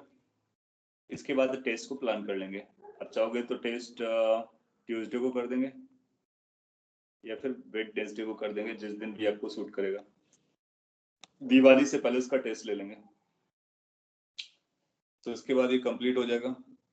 और इसके बाद आपकी जो वैकेशंस रहेंगी दिवाली के लिए, आप दिवाली के छुट्टियों के टाइम पे आपका ये कंप्लीट भी हो जा रहा है, आपको प्रिपेयर करना है, रिवाइज करना है सारा कुछ, और आपको मैसेज कर देंगे कि 22nd को जेई मेन का एक पेपर होगा आपका कंप्लीट सिलेबस का, और 23rd को 2 पेपर्स होंगे, पेपर 1 एंड पेपर 2, अभी तक जितना भी आपने पढ़ा उसको लेकर के। So that will be based on the full syllabus. तो बीच के टाइम पे आप अच्छे से रिवाइज भी कर सकते हो, और एक आइडिया भी मिल जाएगा कि अभी आपके ब्रेन में कितना रिटेन है। उसके बाद फिर हम लोग पार्ट टेस्ट पर आ जाएंगे।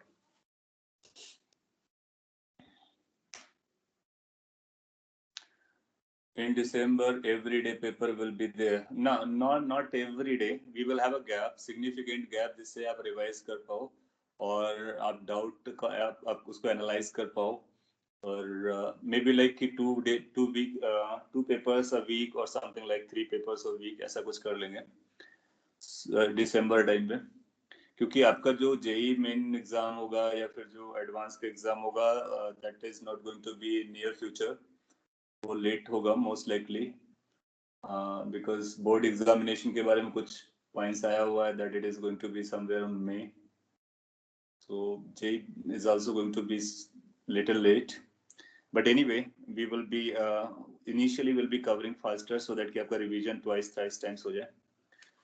so अभी आपको जो 2 लेक्चर्स मिलेंगे, 3 लेक्चर्स मिलेंगे, इनको आप प्रॉपर्ली डील कर लीजिए सो दैट कि इलेक्ट्रॉनिक्स और कम्युनिकेशन वाला पार्ट कंप्लीट हो जाए। मोर ओवर NCERT को जरूर पढ़ लीजिए, it's a must, particularly electronics and communication वाला पोर्शन, और जितना रिकॉर्डेड लेक्चर में रहेगा वो एग्जाम से रिलेटेड ही है, बट इसको पढ़ने के बाद आपको और भी क्लैरिफिकेशंस हो जाएंगे। anyway, so ये तो अभी इसके बारे में बात हुआ। आपने एक डाउट पूछा था, पहले मैं उस डाउट के बारे में बोल देता हूँ।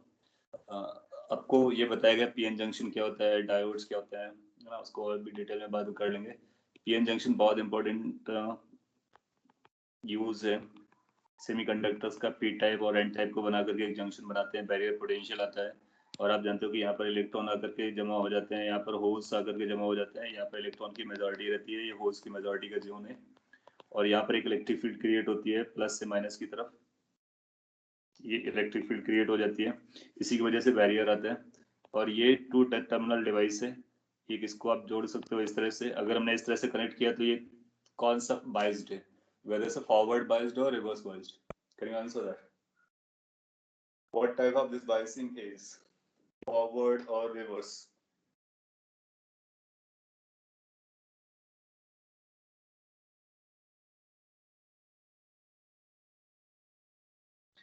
Okay, that means you are listening and you are there.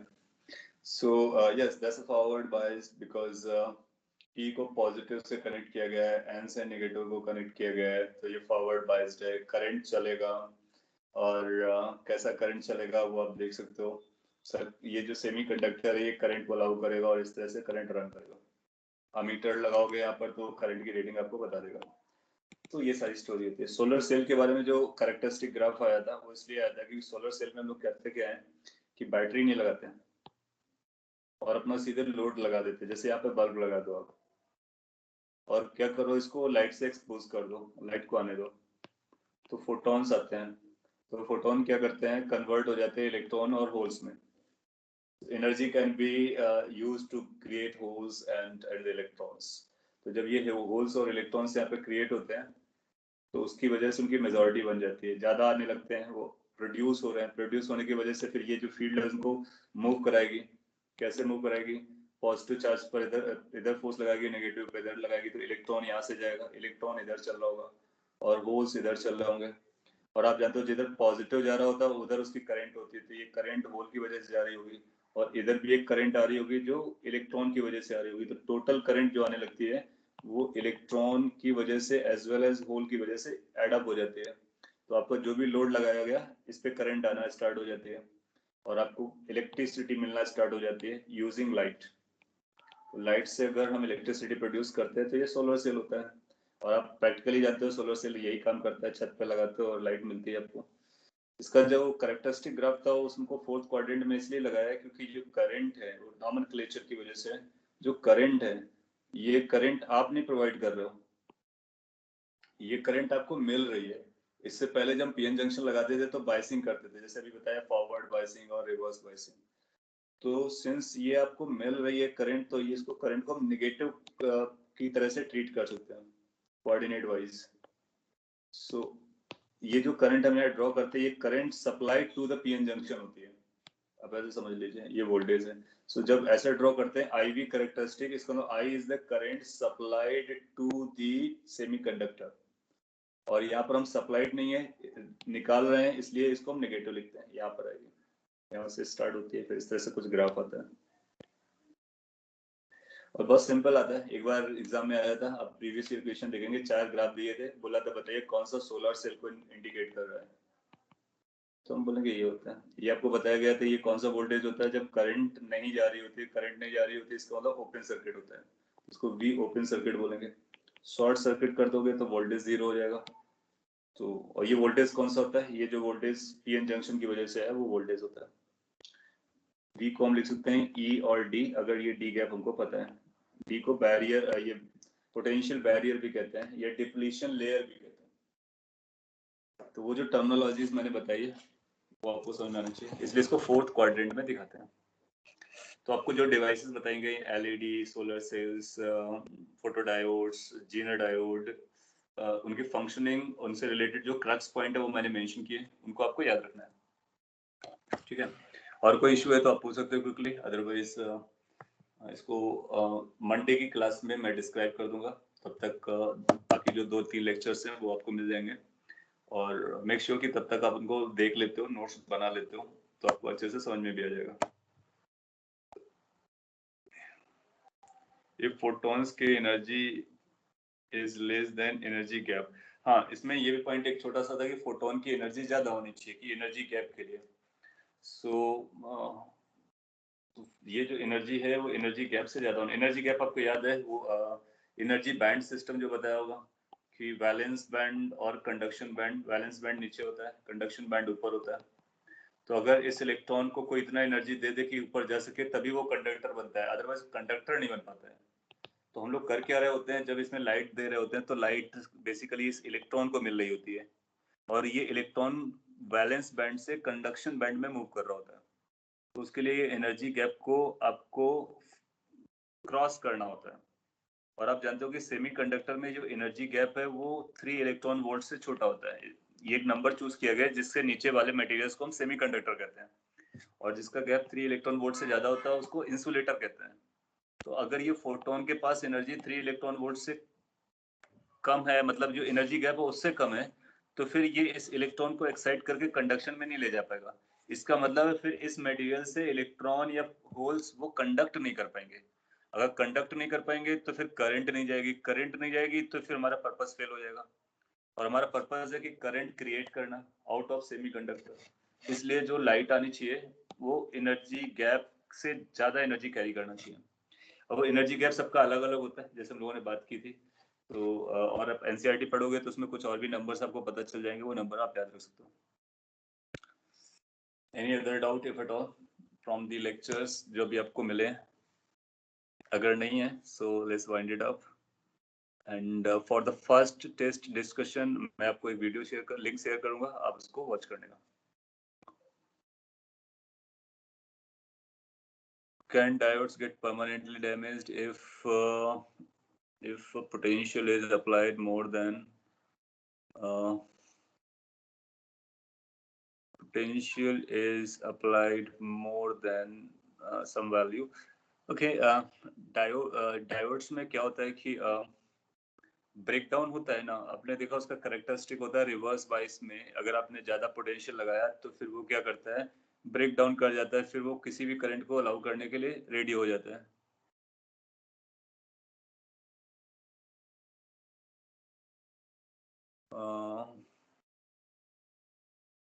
सो वो आप ब्रेक डाउन पोटेंशियल से आप ज्यादा लगाएंगे तो फिर वो क्या करेगा, करंट को अलाउ कर देगा। और परमानेंटली डैमेज करने का डिपेंड करता है वो मटेरियल कैसा है, कैसे रिएक्ट करता है। तो अगर आपने वोल्टेज लगा के रखा है तो डेफिनेटली वो किसी भी करंट को अलाउ करेगा, और जीनर डायोड इसी ब्रेकडाउन पोटेंशियल पर ही फंक्शन करता है। राइट। परमानेंटली का अगर आपका ये सेंस जा रहा है कि उसके बाद वोल्टेज हटा दो तो उसके बावजूद भी वो करंट को अलाउ कर सकता है, ऐसा रेयरली ऑब्जर्व किया जाता है। तो मटेरियल क्या करते हैं कि वोल्टेज हटाने के बाद वो अपने आप को काफी हद तक रिकवर करने की कोशिश करते हैं। लेकिन हाँ, वोल्टेज आपने लगा के रखा है तो फिर डेफिनेटली आप करंट को मूव करा सकते हो एक ब्रेकडाउन के बियॉन्ड जाने के बाद। Rudra, you are saying, can you open old paper which we couldn't give? Okay, अभी फिलहाल के लिए ये रखते हैं। और जो पेपर आपने नहीं दिए हैं, तो अभी आपको और भी टेस्ट पेपर्स मिलेंगे, और अगर कोई स्पेसिफिक पेपर रहा है तो आप उनको इंडिकेट कर दीजिए चैट में, तो मैं ओपन करने की कोशिश करता हूँ। ठीक है, ओके। सो अभी के लिए इतना ही रखते हैं। फुल वेव रेक्टिफायर का वोल्टेज आउटपुट ग्राफ एक्सप्लेन करने को।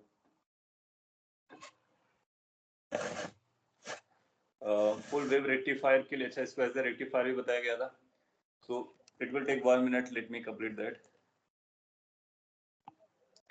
तो क्या होता है कि जो हम लोग इनपुट देते हैं, लेट से सिर्फ जो इनपुट होता है अपना वो ये रहता है, एसी वोल्टेज रहता है और एसी करंट रहते हैं, तो वो अल्टरनेटिंग होते हैं। और हाफ वेव के केस में आप पाओगे कि ये वाला पोर्शन मिस हो जाता है डायोड से। फुल वेव रेक्टिफिकेशन में या इस नीचे वाला पोर्शन ऊपर चला जाता है। तो अगर आपको ऐसा मिल रहा है आउटपुट, तो आप बोलोगे ये फुल वेव रेक्टिफायर है, की तरह से हुआ है और से बना है। और अगर इससे आपको इतना पोर्शन मिल रहा है, यानी हाफ वेव रेक्टिफायर है, और ये आपका इनपुट है। इस तरह से आप इनपुट और हाफ वेव फुल वेव बता सकते हो। कैसे फंक्शन करता है, फंक्शन बहुत सिंपल है, और जो एक्सप्लेन किया उसको अगर आप एक बार वॉच करो, मेन मैकेनिज्म ये चलती है कि अगर आपका ये जो डायोड है फॉरवर्ड बाइज्ड है, तो करंट को अलाउ करेगा, यानी इधर से करंट जाएगी आई तो इधर पहुंच जाएगी आई। लेकिन अगर आपने इधर से करंट आई लेके आए तो यहाँ पर नहीं आएगी, क्योंकि वो रिवर्स बाइज्ड है।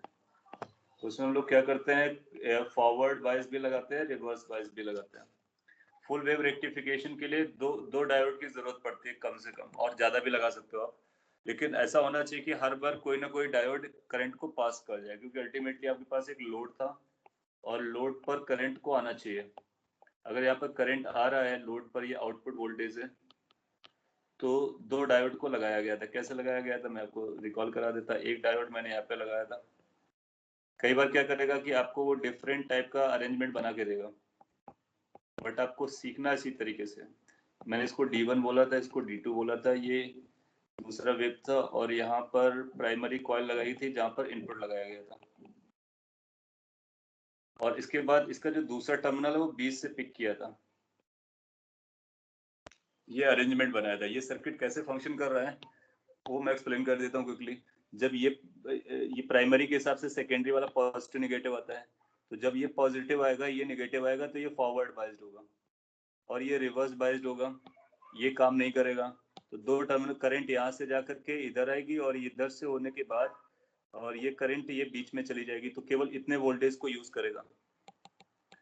लेकिन जब आपने उल्टा किया, उल्टा करने का मतलब ये हुआ कि आपने इसको नेगेटिव किया, इसको पॉजिटिव किया, तो फिर आप पाओगे कि ये पॉजिटिव हो गया तो करंट यहाँ से जा करके यहाँ पर चली जाएगी, और ये नेगेटिव होगा तो ये वोल्टेज यूज हो जाएगा। तो दोनों केस में आपको लोड पे करंट मिलेगी, तो फिर ये फुल वेव रेक्टिफिकेशन हो जाएगा, ये ऊपर चली जाएगी। सो डायोड कैसे फंक्शन करता है वो ब्रीफ में मैंने बोला है। बाकी हम लोग मंडे को जो लेक्चर लेंगे उस पर इस तरह के कुछ एग्जाम्पल भी करा देंगे जो कि एग्जाम में आते हैं, और उनके न्यूमेरिकल क्वेश्चंस कैसे कैसे बनते हैं वो भी बता देंगे। Can Zener diode be used if current supplied is less than the required current? अगर उसे रिक्वायर्ड करंट, मीनिंग व्हाट, क्योंकि जीनर डायोड के फंक्शन करने के लिए जो भी एक्स्ट्रा करंट होती है वो वहां से निकलती है, जो जीनर होता है। अच्छा, मैं आपको पॉइंट समझा। तो जीनर डायोड के बारे में ये सर्किट काफी इंपॉर्टेंट है, लास्ट ईयर उससे पहले भी लगातार क्वेश्चंस आए हुए हैं। और आप एक यहाँ पर रेजिस्टेंस लगाते हो, यहाँ पर रिवर्स बाइस कंडीशन में जीनार को लगाते हो, और यहाँ पर लोड लगाते हो, और इसके बाद यहाँ पर आउटपुट आप मेजर करते हो। जीनार का जो VZ होता है वो आप मेजर कर रहे होते हो, और यहाँ पर फ्लैक्चुएटिंग वोल्टेज लगा सकते हो, ये वोल्टेज रेगुलेटर होता है, तो V लगा सकते हो इनपुट जो कि फ्लैक्चुएट कर रहा होगा। आपका ये कहना है कि अगर रिक्वायर्ड से भी कम करंट जाती है, छोटा वोल्टेज हुआ, तो क्या हो सकता है? तो आप इसको समझ सकते हो कि क्या हो सकता है। यहाँ से करंट आई आएगी और इसका वोल्टेज के लिए जो करंट रिक्वायर्ड है वो तो जाना ही पड़ेगा। IL फिक्स होता है, IL को आप चेंज नहीं कर सकते हो। तो अगर I की वैल्यू IL से छोटी है तो क्या कुछ हो सकता है? तो उसके लिए अगर कुछ होना होगा तो फिर इस पे करंट ऐसे चलना पड़ेगा। अगर इसमें ऐसा करंट चलना पड़ा तो फिर ये आप समझोगे किस कंडीशन में आ जाएगा, फॉरवर्ड बायसिंग में आ जाएगा। और अगर ये फॉरवर्ड बायसिंग में आया तो फिर इसका पर्पस फेल हो जाएगा। तो हम ज़ीनार डायोड को यूज करते हैं जब वो रिवर्स बायस में रहे, तब इसका मतलब है ये जो करंट हो वो एक्सिस में रहे, किससे? लोड करंट से ज्यादा करंट होनी चाहिए। लोड करंट से ज्यादा करंट क्या आएगी तभी ये आपको आउटपुट वोल्टेज देगा, वरना फिर ये आपको आउटपुट वोल्टेज नहीं दे पाएगा, क्योंकि ये ज़ीनार जो होगा फिर वो फॉरवर्ड बायस पे चला जाएगा। So there has to be current for this direction. तो ये जो आई करंट है इस शुड, ये I माइनस आई एल है, इसको पॉजिटिव आना चाहिए। I minus I load should be greater than 0।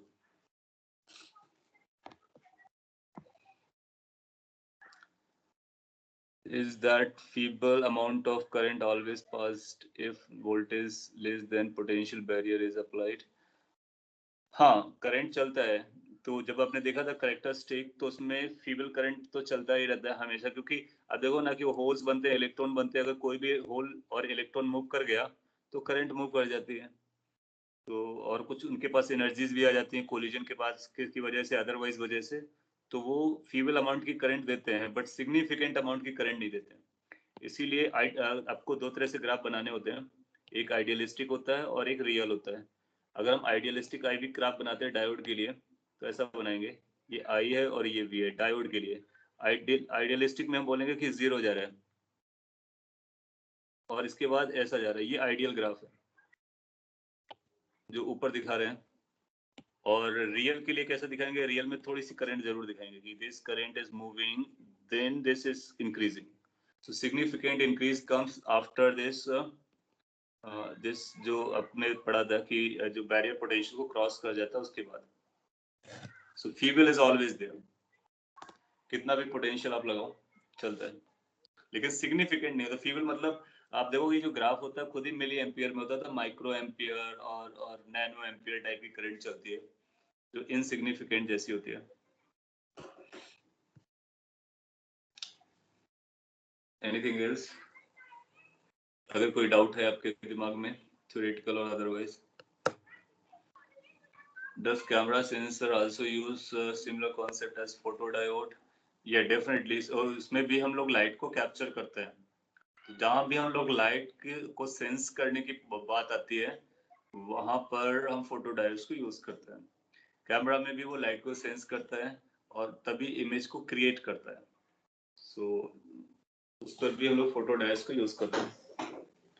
बहुत सारे एप्लीकेशंस हैं जो भी सेमीकंडक्टर्स है, और अभी आप बस उसकी बेसिक समझ रहे हो कि ये कैसे फंक्शंस करते हैं। एप्लीकेशंस आपको कुछ आइडियाज एनसीईआरटी वगैरह में दिया होगा, ऐसी भी बुक भी पढ़ेंगे तो उसमें मिल जाएगा कि कहाँ कहाँ पर यूज करते हैं। बाकी आप कॉलेज में सीखेंगे आईआईटीज में कि how we can use it, और उसका प्रैक्टिकल एक्सपेरिमेंट भी करेंगे। So that is story of letter.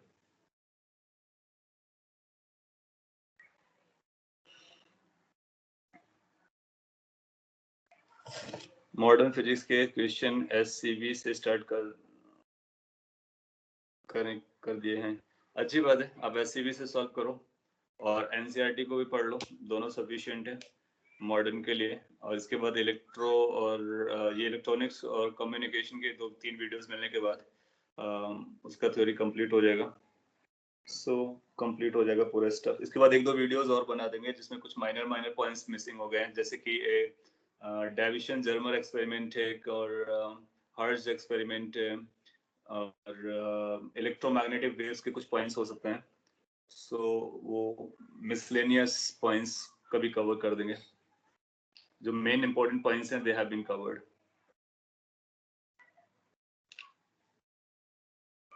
Okay, so that's all for the day and see you on the Monday. Timing आपको कम्युनिकेट कर देता व्हाट्सएप पे, ठीक है? Thank you everyone then.